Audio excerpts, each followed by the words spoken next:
ಆಯೋಜನೆ ಮಾಡ್ತಿರ್ತಕ್ಕಂಥದ್ದು ಪುಣ್ಯಾತ್ಮರೇ. ಯಾಕಂದ್ರೆ ನಾವು ಅರ್ಥ ಮಾಡ್ಕೊಳ್ಬೇಕು, ಒಬ್ಬ ಶಿವಾಜಿ ಮಹಾರಾಜ ಇರಲಿಲ್ಲ ಅಂದ್ರೆ ನಾವು ಹಿಂದೂಗಳೆಲ್ಲ ನಮ್ಮ ಪರಿಸ್ಥಿತಿ ಯಾವ ರೀತಿ ಆಗುತ್ತಿತ್ತು ಅನ್ನೋದನ್ನ ಅರ್ಥ ಮಾಡ್ಕೊಳ್ಬೇಕು.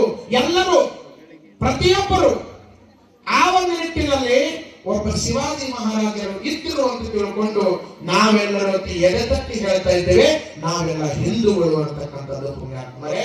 ಇಲ್ಲಿ ಹಿಂದೂಗಳು ಅಂತ ಕೇಳಿದ್ರೆ ನಾವು ಭಾರತದಲ್ಲಿ ಇರ್ತಕ್ಕಂಥವ್ರು ನಾವೆಲ್ಲ ಹಿಂದೂಗಳೇ. ಅವರು ಬೇರೆ ಇವರು ಬೇರೆ, ಅವರು ಅವರು ಅಲ್ಲ. ನಾವು ಭಾರತೀಯ ಇರ್ತಕ್ಕಂಥವ್ರು ಎಲ್ಲ ಹಿಂದೂಗಳೇ. ನಾವೆಲ್ಲ ಭಾವೈಕ್ಯತೆವಾಗಿರ್ಬೇಕಾಗ್ತದ. ನಾವೆಲ್ಲರೂ ಒಂದು ಅಂತಕ್ಕಂಥ ಭಾವ ನಮ್ಮೆಲ್ಲ ಭಾರತೀಯರಿಗೆ ಇರಬೇಕಾಗ್ತಿರ್ತಕ್ಕಂಥದ್ದು ಪುಣ್ಯಾತ್ಮರೇ.